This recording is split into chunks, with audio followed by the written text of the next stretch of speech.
The Burros of Berea is a conversational podcast. We study the Bible and we talk about it. Not all of us are of the same faith. And one of us doesn't have a faith.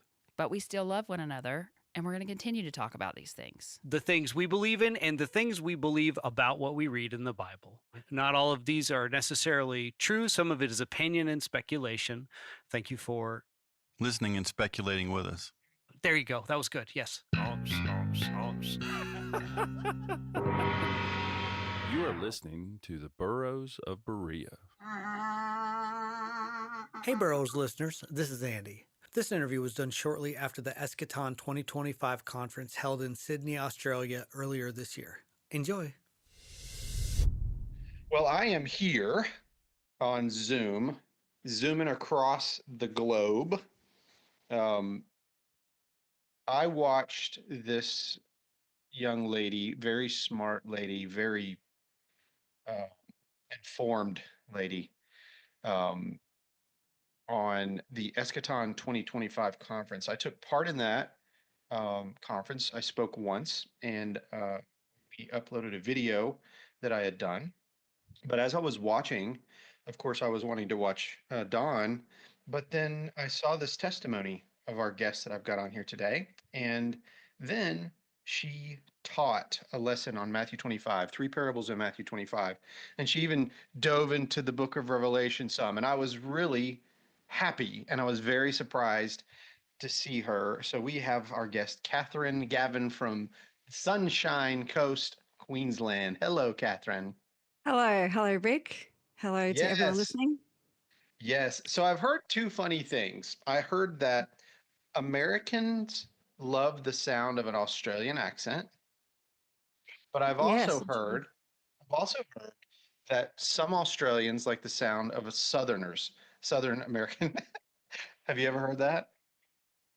Yes, yeah. It's that country twang that we got down here.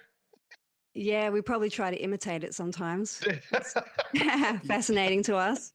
Yeah, we try to imitate you guys too. I don't do too well with the Australian accent. Oh, it's actually Australian accent is very hard to imitate, I've heard. Mm-hmm. Yeah. Yes. So I wanted to introduce you to the audience because, first of all, there's a lot of people that don't feel comfortable with women teaching, although I do. In our podcast, we do have women that teach. People have sent me nasty grams in regard to it. And I brought it to something that you and I both agreed on, that we talked about, which is in this kingdom is a spiritual kingdom. And in this kingdom, there is neither male nor female, Jew nor Greek, nor bond nor free. And we know this. We know that if we were waiting on something that was coming in the future, then perhaps there could be a problem. Excuse me. But from our perspective of fulfilled eschatology, we're in that place now. There's nothing else to wait for. We're not expecting the parousia, right? Absolutely. That's correct. Yes. And in the spiritual kingdom, I believe all those within the kingdom are part of a spiritual priesthood. So we all have authority to share the word, no matter what our gender or our socioeconomic background or our race or nationality. We're all one together in that spiritual kingdom. Yes, exactly. Do you have to be financially rich to do it? No, not at all. No. No, not at all. No. So not like in the days of Jesus. So, and that was wrong, by the way. That was corrupt. They weren't supposed to be like that. That was what Jesus went against for those that were looking for riches and the lovers of money at the time. That's right. So let's start with a question that may or may not be difficult for you, but let's just try it out, okay? So I ask every guest the same question. To the best of your ability, can you give me the earliest memory of when you heard the name Jesus Christ? Okay, that is a difficult question. So my dad was Catholic. My mum became Catholic when she married him. And so I was sent to a Catholic school. And I know at a young age, I was aware at least of the nativity story. So I was chosen to play the part of Mary holding baby Jesus in the school play when I was very young. So But at that point, I think Jesus was a mysterious background character to me. One of the things probably most impactful for me when I was young was my mother bought a series of Bible stories. And there were these beautiful hardcover books with detailed illustrations. And she would ask us sometimes what we'd like her to read us at nighttime. And I would ask her to read the Bible stories because they just made me feel good. And so those stories were from the perspective of a child. For example, the little boy who brought the loaves and fishes to Jesus. And they just really captured my imagination. But it probably wasn't until I was around 15 that Jesus really came to the forefront for me. Before that, like I said, he was just this mysterious background character. Mm-hmm. Yeah. Whenever so being around Catholic, I know a lot of former Catholics that were raised, Roman Catholic that later entered into, say, the Baptist or the Methodist, sect, and believe. I guess that the idea here is that they became a true believer, a born again believer, as they would say around here. Um, but I've talked to a few people from Australia that said that they were mainly raised just in a home of atheism or around, the culture that was atheistic. Is that true? Is your culture around you more atheistic? Yes, I would say, especially compared to America. Actually, my husband is a paramedic, and one of the questions he has to ask people is, do they have a religion? And he said the majority of people say no, no religion at all, which is interesting because he meets a vast amount of people through his job. So we have quite a lot of Pentecostal churches around. And what you consider, I guess, mainstream churches like Catholic or Methodist or Preterist or Uniting Church and those kind of things. But I'd say the majority of people really don't care much for religion. A lot of people are interested in Eastern type religions, I guess, like Buddhism. But for the most part, they'll say no religion, really. So quite Yeah, different to America. Yeah. yeah, that seems to be like where I grew up. There's a church on every corner, and I would say that predominantly people here would consider themselves Christian, and it's Mm. rare. It's rare to be an atheist around here. Mm. Mhm. Mhm. Mhm. Yeah, very different. So I'm very curious now. So when Jesus came to the forefront, I've heard your testimony, but our audience hasn't. So I would Yeah. like you to take me from that point. Take me to that point to where you're 15 and Jesus becomes the forefront or comes to the forefront, and bring Mm. me up and go as long or as short as you want. Bring me up to the present, to the point to where a young woman is standing in front of a full preterist teaching eschatology. Oh wow. Okay. So take us on the journey. Okay. So when I was about 14, I became quite rebellious. I like my mother and father had went through a phase of taking us to the Catholic parish, but I complained, saying it was too boring, and lost interest in Catholicism completely. And then I went down this path of at school having a bit of difficulty fitting in and making friends and deciding I'm going to change my image and become this bad girl. And but then I began to feel really guilty about the track that I'd gone down. And it was right around that point that my mother asked me to accompany her to our neighbor's house. They had what they called a video ministry. And she said that she felt a bit shy to go along. So I said, okay, I'll go with you. And when I went there, I watched videos of people like Kenneth Copeland, Benny Hinn, Jesse Duplantis, which I'd never seen anything like that before. And I wouldn't watch those videos now because I don't agree with the doctrine. Just so you How- know, We loathe them on the Burros of Berea. We loathe Oh, good. them. We feel like they are taking advantage of all of our grandmothers. Oh, yes, yes. Well, I did think they were a little strange when I first came across them myself. But but despite that, I was deeply impacted by my visit to my neighbor's house because I met people who talked about Jesus like they had a relationship with him. And I didn't even realize that you could have a relationship with Jesus. And also, they read the Bible, which I had never seen that before. That was very foreign to me. And so I realized at that point that this is what I've been looking for. I wanted a relationship with Jesus. So Jesus came right to the forefront for me there. And it's like my eyes were opened, or I was awakened to Jesus. And I went home that night, and I remember all night long, it felt like I was just dreaming about God. Just God was so on my mind and just so all over me. But so those neighbors started a church group, which I began attending, and it was a Pentecostal group.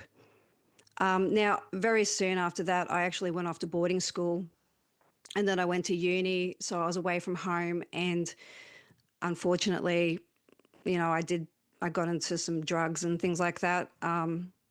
So it wasn't until I was 18 that I had a true crisis of conviction, because I was a bit of a walking contradiction. I was doing things that were wrong, but at the same time, I would occasionally attend a church service and I would try to memorize scripture. And eventually just the word of God just became so heavy on my conscience, heavier and heavier, until I couldn't hardly take it anymore. And I had a realization that I actually had to forsake my old sinful ways in order to be reconciled to God. I couldn't have a foot in both camps like I was trying to do. I couldn't love the world and want to experience everything in the world and follow Jesus at the same time. So I came to a very low point, a very broken point. I was a bit like, I guess you'd say, a wild horse that needed to be broken in. And I came to that point. I got rid of all my ungodly music that I was obsessed with, changed the way I dressed even. I used to wear a lot of black. I was a bit, I guess I was a bit of an emo before there were emos. But Yeah, or goth. They call it goth. I've a heard goth people say back then, yeah. Yeah. And I just began fellowshipping with Christian people as often as I could. And it's like God really started working. God could work with me then. And that's when God really transformed me into a new creature in Christ. My desires changed, and I was a different person. So that was when I was 18. So I was part of that church group. Like I said, it was Pentecostal. We believed in all the typical Pentecostal doctrines, like speaking in tongues. We were quite charismatic. We were into the faith healing, being slain in the spirit, all that charismatic sort of stuff. And then this is around the time there was this Pensacola and Brownsville revival in America, which I don't know if you remember that. That's a long time ago, but Yes. things No. got a bit crazy. Are you talking about in the 90s? Was this in the 90s? This is the 90s. Yeah, I remember that. I do remember it. Yeah. Yeah, and that's when my pastor began to question whether all this charismatic stuff was actually good. And it's also around that time he came in contact with a holiness pastor from North Carolina. Wow. Yes, called, his name was Joseph Chambers. Don't know if you've ever heard of him. I haven't. No, okay. So he had a church called Paw Creek Holiness Church. And we became loosely affiliated with that group, and we actually started to call ourselves a holiness church. Oh, okay. So they were Pentecostal, but they said they were non-charismatic.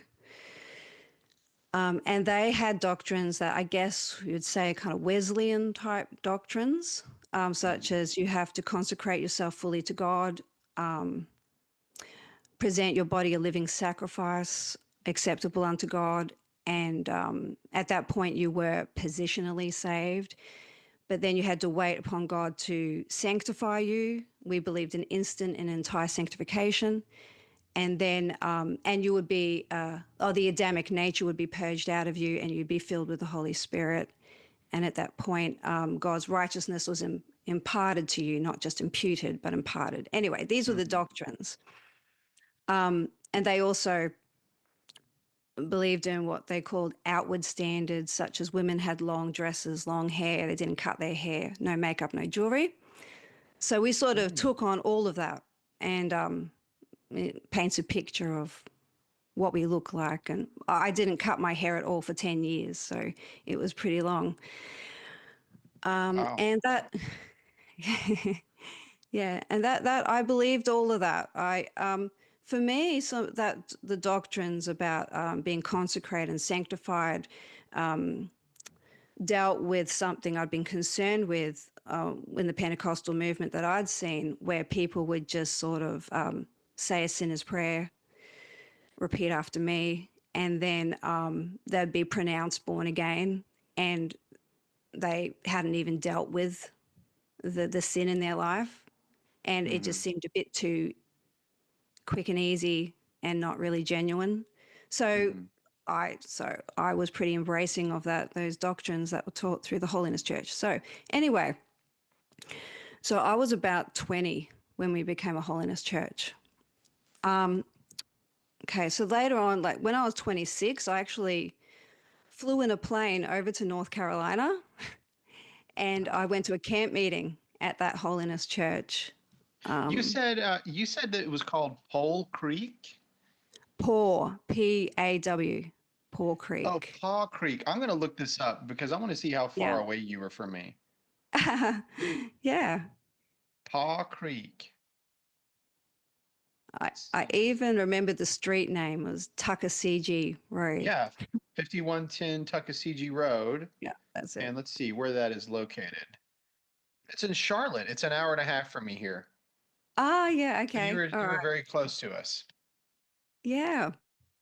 Yeah, well, so I visited them in when I was 26. Then the following year, our church group in Caloundra, where I am on the Sunshine Coast, was visited by a Canadian couple, and they called themselves Church of God. And they introduced us to some interesting ideas about the Book of Revelation. And my pastor started to communicate with Church of God people, and then we actually became a Church of God group. Wow. So we changed again. So now we didn't call ourselves Pentecostal anymore. We were non-denominational. In fact, we were anti-denominational. We were against all denominations. So can I ask you a question? Were you Yeah. still using the gifts at this point? Well, we slowly started to stop doing that sort of thing. We were I know in some church groups, even in a holiness church group, you have people that start speaking in tongues, and then another person jumps out and interprets the tongues and that kind of thing. We didn't actually do that kind of thing. So we still believed in healing, but we didn't emphasize it. We certainly weren't doing things like being slain in the spirit or being drunk in the spirit and that sort of extreme stuff. We probably did believe that everyone in the body had a different gift that they would function in, like the gift of knowledge or the gift of healing or the gift of helps or whatever they were. Sure. Yeah. So we're still like that. But we were a bit of a mixture. Our church group we're very independent. My pastor was a very independent thinker. We were only ever loosely affiliated with anybody else. Yeah. But and we kind of slowly evolved and changed over time in a lot of our beliefs. But yeah, we became Church of God. So we had the same outward standards. But these Church of God people, they believed that with the book of Revelation that the seven seals or seven trumpets represented seven different periods throughout the gospel age or church age, whatever you want to call it, and that we were in the seventh trumpet period. And that Big shock. Big shock. Yeah, that's so common. Everybody oh, believes is it's it? we're in yeah, well, it's every church, especially in dispensationalism around here, Mm, believes that they're in the last days. And to me, it's not surprising. It's what people do. We are that special generation, is the way we look at it. But I know, I was raised around that. We didn't think we were in the seventh trumpet. We just believed that we were waiting on the rapture to occur. What if your self-help coach was your captor? What if empowerment meant obedience, and a colored sash meant you belonged to someone? This is the true story of Nexium, a personal development company that promised growth and delivered control. We're going inside the minds behind the headlines. Keith Raniere, the so-called genius who weaponized belief. Nancy Saltzman, the therapist who professionalized submission. And Allison Mack, the actress who helped brand women into silence. We'll hear from survivors, whistleblowers, and the families who fought to bring the truth to light. This isn't just a cult story. It's a case study in how ambition, psychology, and charisma can become chains. Listen to our new series of Sashes and Slaves, coming soon only on Patreon. Go to www.patreon.com/The Burros of Berea.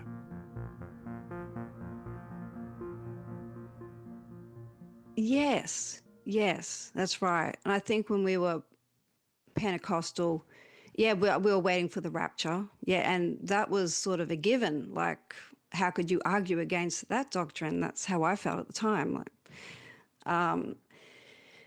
but yes, so with the Holiness Church, they put a fair bit of emphasis on revelation, on end times, and for them it was all futuristic, completely futuristic. And then with this Church of God group, they had all these that seemed to work it out a lot more, and they were saying, okay, we were in the seventh trumpet period, and our job was to call people to come out from all their denominations into the one and only Church of God, and that there would come a point when the Church of God would be restored to its former glory, and I guess that would be the end of time. Oh, I wonder what the former glory is, because from what I read in the scriptures, there never really was one. There was always division and problems, even in the first century. So what were they That's, thinking exactly? What is the that's a former good glory? Do you point. know? That's a good point. But I guess they're saying like initially after Pentecost, Oh, okay. when the church was first formed, um, The first 3 weeks of the church. well, they believe that there was a falling away at some point. Certainly when the Roman Catholic Church was formed, Right. that there was a falling away, and so that we were trying to get back to that former glory of the early church. Yeah. Okay, well, in regard to that, I can see that, to where it got away from the warmongers and the indulgences and the terrible things that the Roman Catholic Church brought, the Inquisitions and all that, to get back to Oh, when it boy. was, yeah, before all that. Okay, that's fine. Like, I can accept that. They'd like to see that. That's fine. Yeah. Well, that was their take on it, and it really appealed to me at the time, because I think most people, when you talk to them about how many denominations there are and all the confusion that there is in the church world because of all these different groups and sects, most people will agree that that's not really good. It probably shouldn't be Do like you that. do you happen to know how many denominations there actually are? Oh, I no, I So no. I just researched this for a talk I'm doing in a couple weeks. There's over 45,000 different sects within Christianity. 45,000 Oh my goodness, that's incredible. That is cropping up overnight. yes.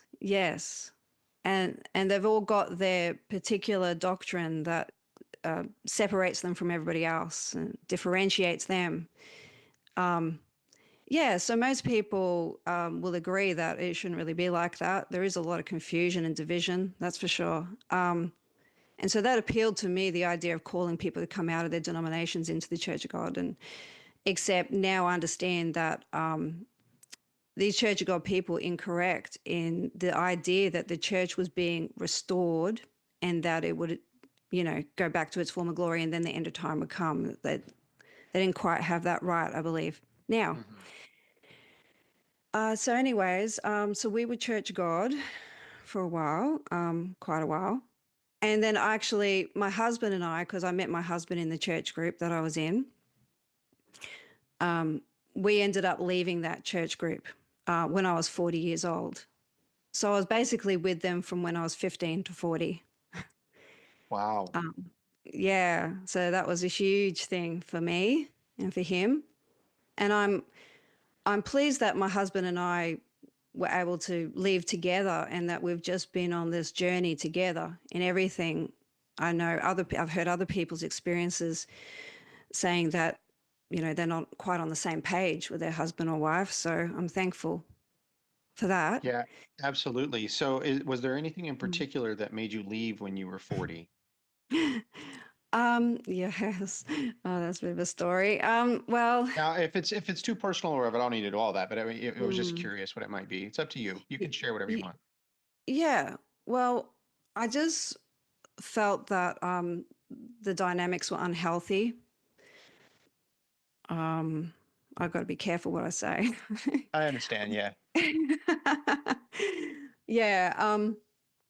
Yeah. I'll say in general terms, I don't like it when you have sort of like a pastor at the top and they have so much influence over their followers to the Yeah. point where people just accept whatever they say and they'll marry people or not marry people or do things like that because of the pastor's influence. And that is, you're starting to get, I think, unhealthy when it's someone has that much power over We call others. it the proper definition of that is called cult. That's what it is. It's cult behavior.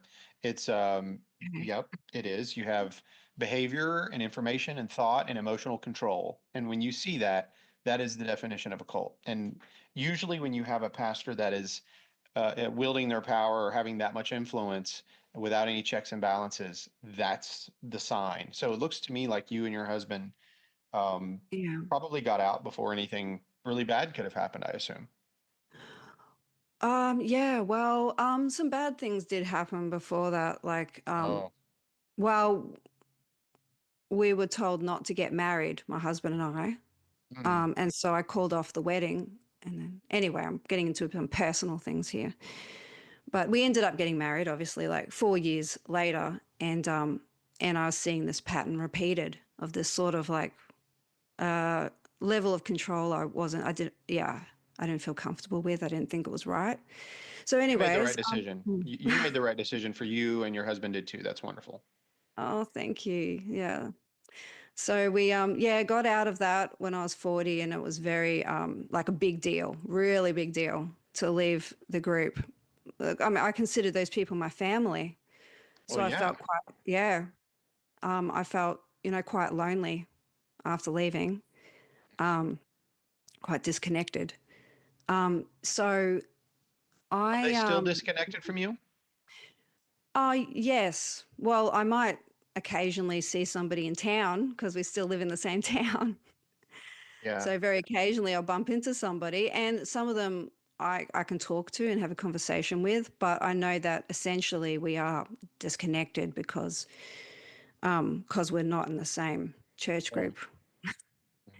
Yeah, Uh, you left and went to the wrong side of the tracks. You've crossed over most likely, and within that body, they will probably say that I'm not going to say they're going to full on say you're heretics, but you're troubled, there's a problem, that and that's the way that the congregation may or may not look at you depending on their level of maturity. yes, yes. And I know that what happens, because I'd seen it happen many times before, is when somebody leaves, they get painted as they've fallen away, they were prideful, they were all of these things get said about the person once they've left. And that never sat well with me. All these things being said about this person behind their back about how bad they are. But I'm sure all of that stuff's been said about me.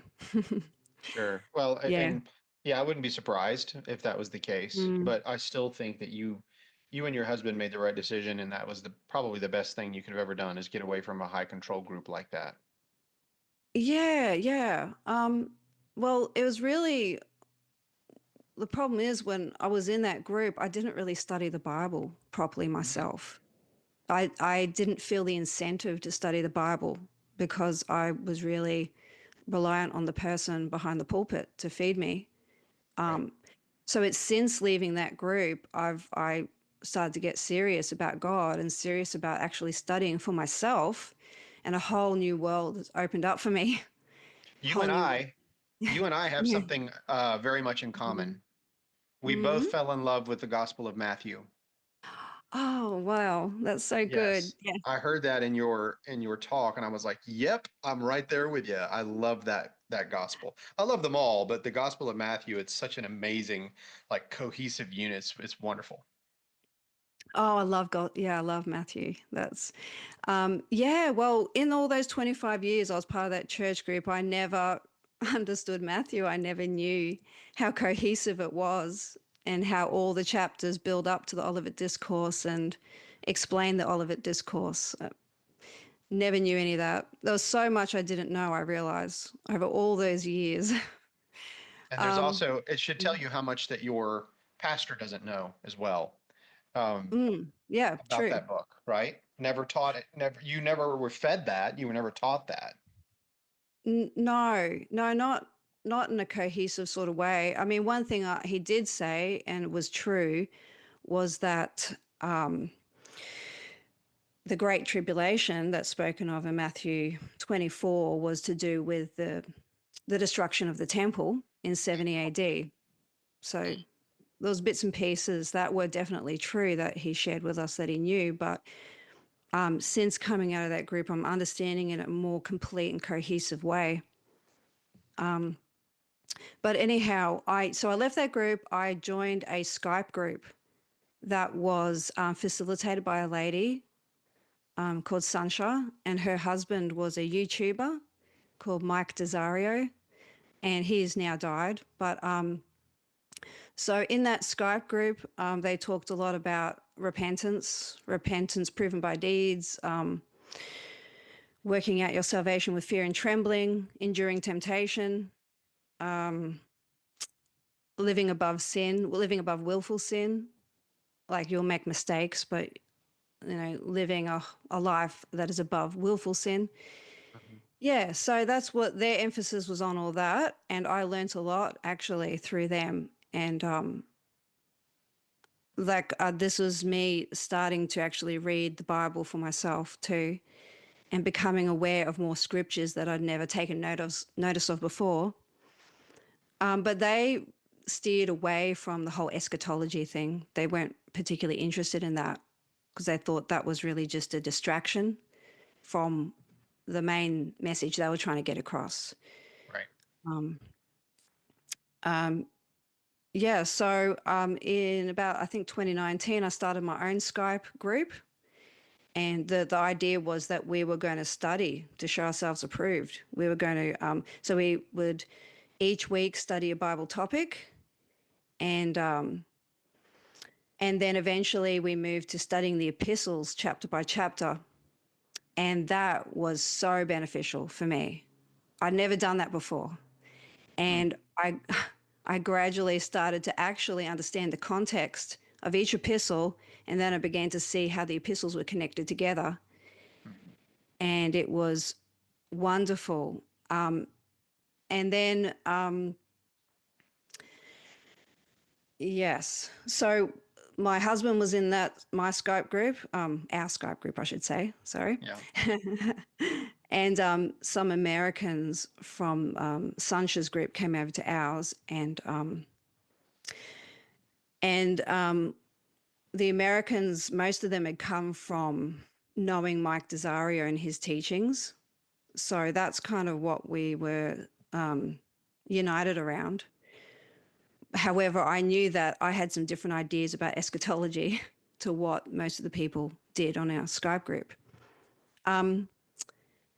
Eventually, I made a video. I didn't mention that I started a YouTube video, Yes. YouTube channel in 2018, just to I'm share. going to put your Oh, yeah. YouTube channel link in the show notes, guys. So if you want to go check out our YouTube channel, I've been looking at it. It's very fun and very informative. It's good. I enjoy it. Oh, well, that's good. Yes, so that just started out with me just simply wanting to share the things that I was learning through my study. And in about 2020, I put up a video about the New Jerusalem because I had a particular fascination in the New Jerusalem. And in that video, I said that it was a present spiritual reality, not a literal physical building that was going to descend from the sky in the future. And I felt like that was controversial video that I didn't know if my subscribers would like it or not. But it got the attention from a couple in Texas, and they contacted me and they wanted to join our Skype group.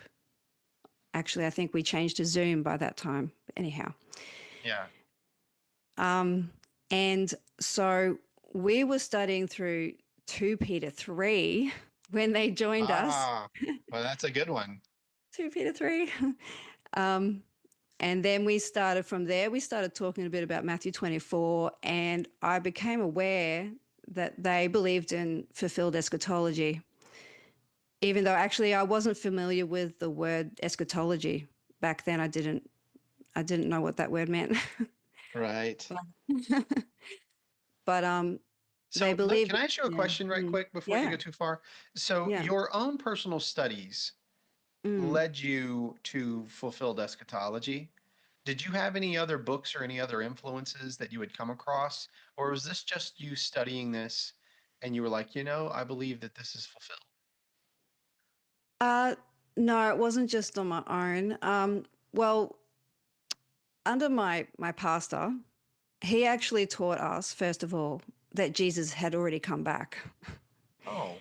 He taught us that. However, he said that he came back and married the church at Pentecost. And so I believed that. And I believed that the Great Tribulation was something to do with the temple being thrown down as well. So I had some pieces of the puzzle, like back then with him, but some pieces were missing and some are misplaced. It was all a bit confusing. And then, so then this Texan couple came on, and it was particularly the lady named Elise Campett is her name. She, as we studied through the epistles together, she brought things to my awareness. She brought a lot of Matthew. We were talking about Matthew before. She actually showed me how Matthew was so cohesive and so wonderful, and the way that it all explained the Olivet Discourse. And I mean, it was wonderful how it just unfolded because we were actually studying through the word together. So I was seeing it for myself and I was coming to the understanding myself, but she was sort of bringing it to light for me and kind of guiding me, I guess, mentoring me and my husband, basically. So, but I mean, I could totally see it. And sometimes, like, for example, I said, could we study Thessalonians? And she was saying, that one's going to be, and it did cause a little bit of trouble in the group. And I think some people ended up leaving the group. Right.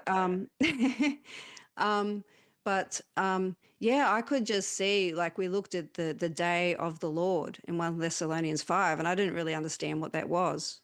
And then that started me studying for myself, along with being mentored by her, but also seeing for myself all the connections throughout the whole Bible.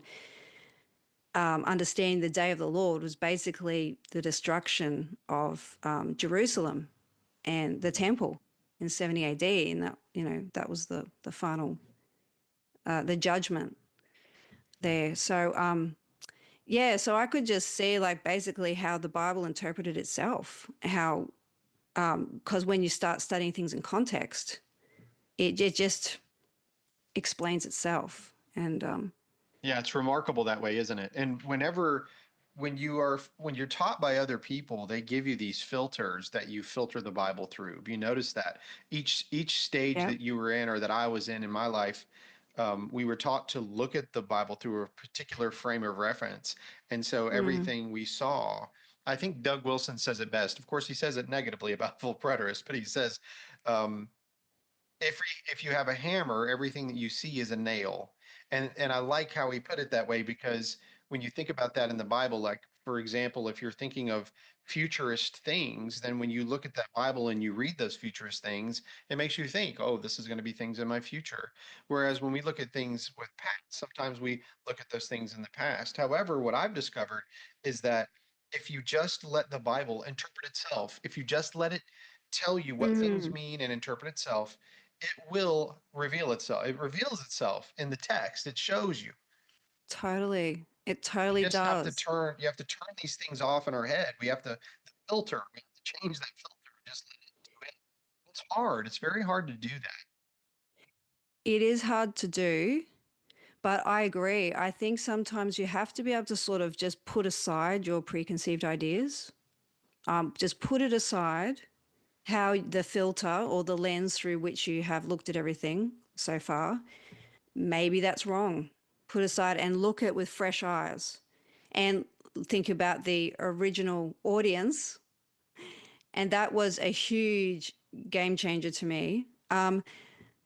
It, it's funny because most people, if you talk to them and you'll say context is important, original audience is really important, and most people will agree with you. Yes, yes, of course it's important. But when I was studying with my sister Elise, and I began to really consider original audience relevance, and began to see the time statements and things like that. And that helped me to see, what did Paul actually mean when he wrote that or said that to the people to whom he said it? Or what was Jesus actually talking about back in the first century when he said that? Yeah, rather than seeing it through a denominational lens, or through someone else's teachings, what someone else taught hundreds of years ago that meant. You know what I mean? Like, over hundreds of years, various doctrines have built upon one another, and then most people tend to see the Bible through those doctrines, through that lens, rather than look at the Bible with fresh eyes. But like you say, it can be, it's very challenging to completely just put aside your preconceived ideas. Um, yeah, that's that thing Yeah. called cognitive dissonance. Yes. Yeah. Struggle And with. it's very Yeah. hard to divorce our minds from what we already have placed in there. And that's one of the reasons that I actually started the podcast. Was Mm, a friend of mine and I wanted to sit down and just read the Bible and try to understand it. And it's really hard to do that too, because we don't know the original languages, we don't know the cultures. We can read the Bible and pick up on specific cultures, but we don't necessarily understand the full surrounding cultures and how they influenced Israel, and mm, mm. things that the prophets would say, like the sun will be darkened. For us, we think of things so literally in America that it's Yes. hard. It's hard to read prophetic language or apocalyptic language and actually understand it. So that's where we needed the most help. And so we just understood, all right, let's put aside these presuppositions, let's put aside these preconceived ideas, and let's see if we can learn what the Bible is saying, even if we need external resources like ancient Near Eastern culture, like archaeology. We've looked Mm, through a lot of things, and by doing that, it's helped us get a new frame of reference. And the audience relevance, it's wonderful in the New Testament, but a lot of times we don't use it in the Old Testament, and we need to. We've got to go way back. We got to be audience relevance to the audience of Genesis and to the audience of Exodus, right? When this was Yes. written. And also when you're reading Daniel, it's easy for us to connect Daniel to Matthew or to, to talk about the end times, but there's so much within Daniel, so much Babylonian culture, so much things that, you know, you can even pick up covenant within the stories of Daniel or the stories of Esther, or, we can even find these other Mm. things. So it's it's hard as an American to do it. You really work hard at it. You do have to work hard. And unfortunately, I think in most church groups, the people become quite passive and they end up just sitting there and listening to whatever's dished up to them. But to come to these understandings, you have to dig for yourself and you have to put in a bit of work.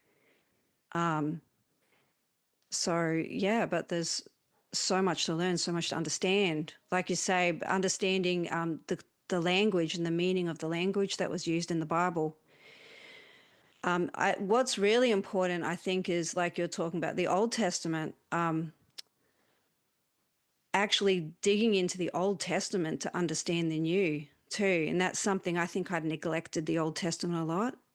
But if you want to stand, especially say Revelation, you have to get into like the prophets and you have to get your head around the use of language. And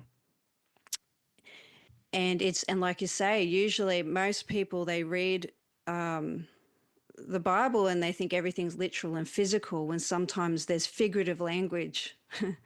Right. Yeah. There's other things too, like chiastic structures, things that we can't see because we're not writing in Hebrew, right? Or Mm-hmm. that is, that Mm. there's a chapter in Daniel that's written in Aramaic. Why? Things that we wouldn't know. We wouldn't know that because we only know English and we read our English versions. But we've learned these things by digging, like, oh, so there is a chapter written in Aramaic. There's one, and why? That's really interesting. And then to come to particular places in the prophets and realize that it's actually poetry. It's Mm-hmm. poetry. Not all of it, Mm. but some of it is poetry. And you're like, we don't understand it. Or Hebrew idioms. We can't pick up on the idioms in our English Bibles. The only way we can look them up is to research and find out, oh, that's actually a Hebrew idiom and this is what it means. You know, Mm-hmm. it's a lot of hard work. And by the way, we're called the Burros of Berea. Burros, because we're jackasses, we're donkeys, and we're stubborn. And Berea, Yeah. because we are like the Bereans in Acts chapter 17 that search the scriptures to see if what was said to us is true.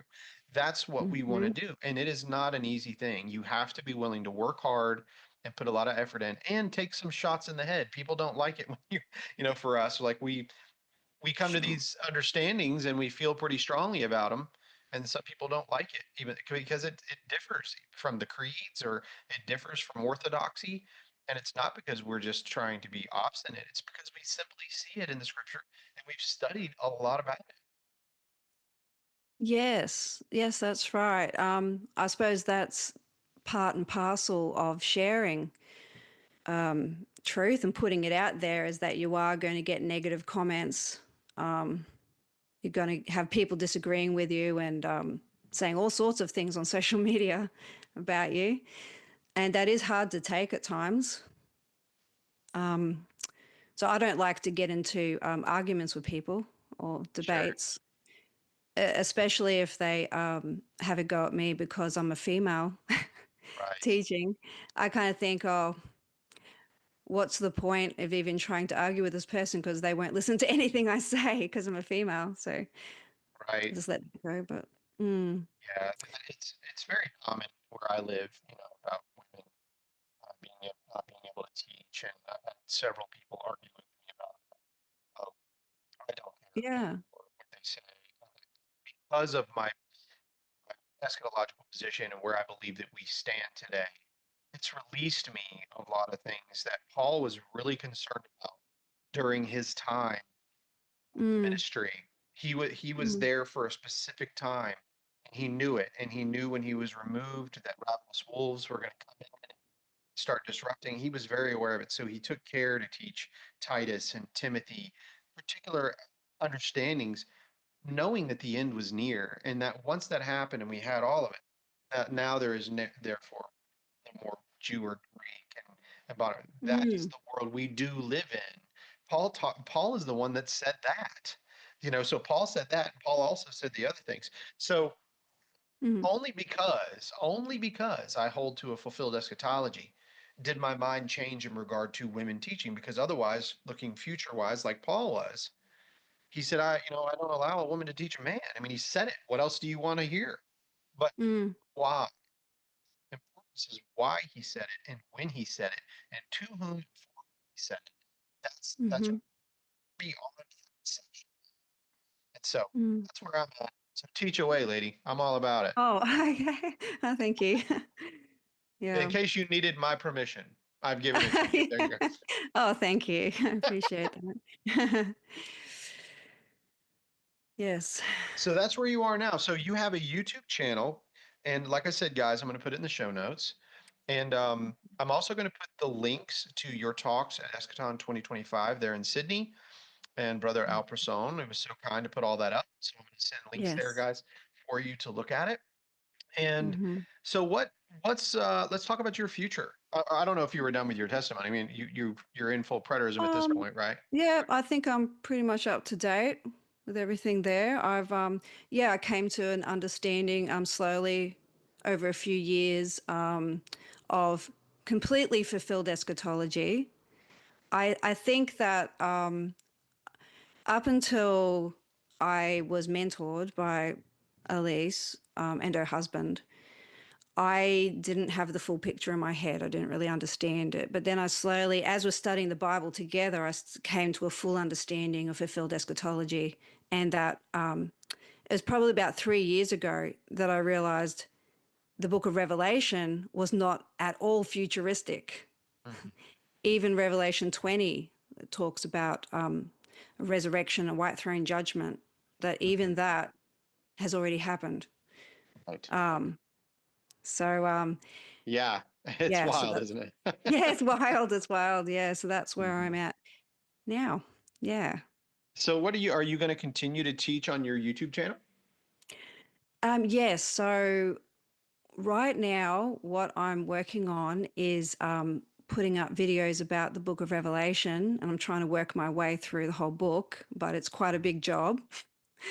I think I'm about halfway through, and I really want to finish that off. I need to finish that off. And then I've got some ideas that are formulating in my head about what it all means, and how the first few chapters of Genesis are even connected to the final 4 chapters of Revelation. It's basically the final 4 chapters of Revelation are the first 3 chapters of Genesis, but in reverse. It's like chiastic. Yeah. It's almost like it's one gigantic chiastic structure. Yes. I wonder if anybody could put that together in the Bible and you'd come to Isaiah 66, and that would be the center, which would make total sense how that would. Oh, okay. About it. Okay. I don't know if you've ever seen that, but anyway. Yeah. Anyway, so so I'll get through this series of Revelation, and then I want to put together my other thoughts on paper, and then create a series on that, and hopefully be able to offer that to people as a PDF or something like that they can just download, and from there I'm not sure where I'll go, but that is my goal at the moment. Yeah, that's awesome. Yeah. Well, I have really enjoyed getting to talk to you, and it was a blessing to see you at that conference. I enjoyed what you taught, especially on those parables, and I just keep doing what you're doing and keep sharing the truth and the love of God with people. It was a blessing to me. That's why I wanted to meet you. That's why I wanted to talk to you. So I'm glad that Brother Al allowed that to happen. Yes. Oh, thank you, Rick. Yeah, it was actually Dawn Stead that invited me to talk there, like you. Same with you. She invited me. Yeah, she invited me too. Yep. And I hate Mm. that I wasn't there. I was, like I said, I think I told you this before with the recording, is I was supposed to be in Adelaide. My wife actually has a friend that she taught in school with that Mm. lives in Adelaide now. And so we were going to go visit her, and I was going to try to visit my friend Nigel while we were there, but I wasn't able to. But Mm. Nigel's coming here. He's actually coming here from Adelaide in the fall, and so I'll get to see him. Oh, And wow. very excited about that. Oh, that's so good. Mm. Well, so I'm going to ask you to just hang on Yes. after we end this recording because I want to chat with you, okay? Okay. All Thank you right. so Sure. much for being on the Burros of Berea. It means a lot to me. Thank you, Rick. Thank you very much. Absolutely.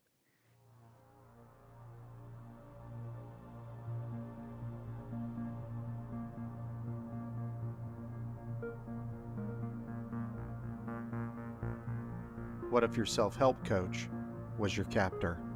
What if empowerment meant obedience? And a colored sash meant you belonged to someone? This is the true story of Nexium, a personal development company that promised growth and delivered control. We're going inside the minds behind the headlines. Keith Raniere, the so-called genius who weaponized belief. Nancy Saltzman, the therapist who professionalized submission. And Allison Mack, the actress who helped brand women into silence. We'll hear from survivors, whistleblowers, and the families who fought to bring the truth to light. This isn't just a cult story. It's a case study in how ambition, psychology, and charisma can become chains. Listen to our new series of Sashes and Slaves, coming soon only on Patreon. Go to www.patreon.com/the Burros of Berea.